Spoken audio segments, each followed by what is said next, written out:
పాకిస్తాన్కు షాక్ ఇచ్చిన భారత ప్రభుత్వం జమ్మూ కాశ్మీర్లో చేపట్టే ప్రాజెక్టులో నీటి నిల్వ సామర్థ్యం పెంచిన కేంద్ర జలవనరుల శాఖ జమ్మూ కాశ్మీర్లోని హైడ్రో పవర్ ప్రాజెక్టులో నీటి నిల్వ సామర్థ్యం పెంపుపై ప్రభుత్వం ప్రణాళికలను సిద్ధం చేస్తుందని కేంద్ర విద్యుత్ శాఖ మంత్రి మనోహర్ లాల్ ఖట్టర్ తెలిపారు. నిర్మాణ ప్రతిపాదనలో ఉన్న ప్రాజెక్టులో అంతకుమించి ఇప్పుడు ఎటువంటి మార్పులు చేయడం లేదని స్పష్టం చేశారు.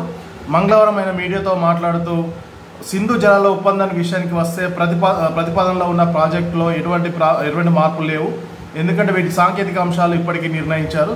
కొన్ని ప్రాజెక్టులు ప్రారంభ దశలో ఉన్నాయి. వాటిలో విద్యుత్ ఉత్పత్తిని ఎక్కువ చేసేందుకు మరింత నీటి నిల్వ సామర్థ్యం పెంచవచ్చు అనేసి మీడియాకు తెలిపారు.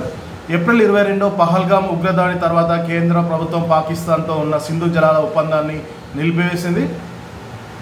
వాస్తవానికి ఈ ఒప్పందం కారణంగా ఇన్నాళ్ళు సింధు దాని నదులపై భారత్ హైడ్రో ఎలక్ట్రికల్ ప్లాంట్ నిర్మాణం కష్టంగా మారింది.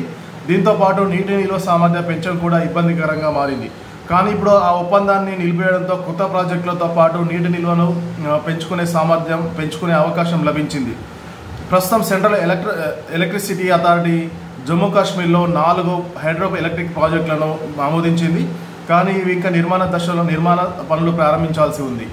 వీటిలో సింధుపై న్యూ గందర్బాల్ ప్రాజెక్ట్, చీనాపై కిర్తాయ్ 2, సవాల్కోట, జీలంపై ఉరి 1-2 ప్రాజెక్టులు సిద్ధమవుతున్నాయి.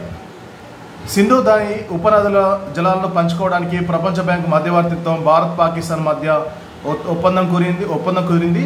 దీనిపై 1960 సెప్టెంబర్లో నాటి ప్రధానమంత్రి జవహర్ లాల్ నెహ్రూ, పాకిస్తాన్ అధ్యక్షుడు అయూబ్ ఖాన్ మధ్య ఒప్పందం కుదిరి ఇరు ప్రధానులు సంతకాలు చేశారు.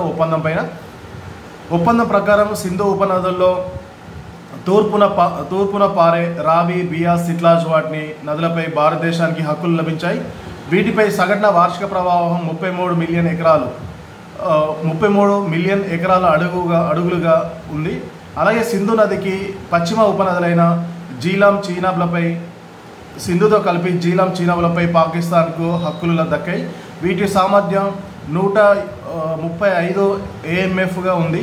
ఈ నదీ జలాల వినియోగ సామర్థ్యాన్ని పెంచుకోవడం ఒప్పందం కింద ఓ సహకార యంత్రాంగాన్ని నెలకొల్పారు. కానీ అది ఇప్పటి వరకు నీటి నిల్వ పెంచుకోవడానికి భారత్కు అవకాశం దక్కలేదు. ఈ పహల్గామ్ ఉగ్రదాడి తర్వాత భారత ప్రభుత్వం సింధు నది జలాల ఒప్పందాన్ని నిలిపేసిన నేపథ్యంలో భారత్కు నీటి నిల్వ సామర్థ్యాన్ని పెంచుకునే అవకాశం లభించినట్లయింది. దీంతో ఈ నిర్ణయంతో పాకిస్తాన్ గట్టి ఎదురుదెబ్బ అని చెప్పుకోవచ్చు. పాకిస్తాన్ వ్యవసాయ ఆధారిత దేశం. పాకిస్తాన్లోని పంజాబ్ రాష్ట్రం పూర్తిగా సింధు నది జలాలపైనే ఆధారపడి ఉంటుంది. ఇప్పుడు భారత్ సింధు నది జలాల ఒప్పందాన్ని నిలిపేయడంతో సింధు జలాలు కిందికి నీళ్లను వదలకుండా భారత్ కట్టడి చేస్తున్న నేపథ్యంలో పాకిస్తాన్ ఎడారిగా మారే అవకాశం ఉంది. ఇప్పుడు ప్రస్తుతం పాకిస్తాన్ పూర్తిగా వర్షాభావంపై ఆధారపడే అవకాశం ఏర్పడింది. దీంతో పాకిస్తాన్ ఇప్పటికే 4 సార్లు భారత ప్రభుత్వానికి సింధు నది జలాలను పునఃసమీక్షించాలని కోరుతూ భారత జలవనరుల శాఖకి లేఖలు రాశారు. కానీ దీనిపైన ఇంకా ఎలాంటి నిర్ణయం తీసుకోలేదని తెలుస్తుంది. ఏదేమైనా భారత్ తీసుకున్న నిర్ణయం పాకిస్తాన్కు గట్టి ఎదురుదెబ్బ అని చెప్పుకోవచ్చు.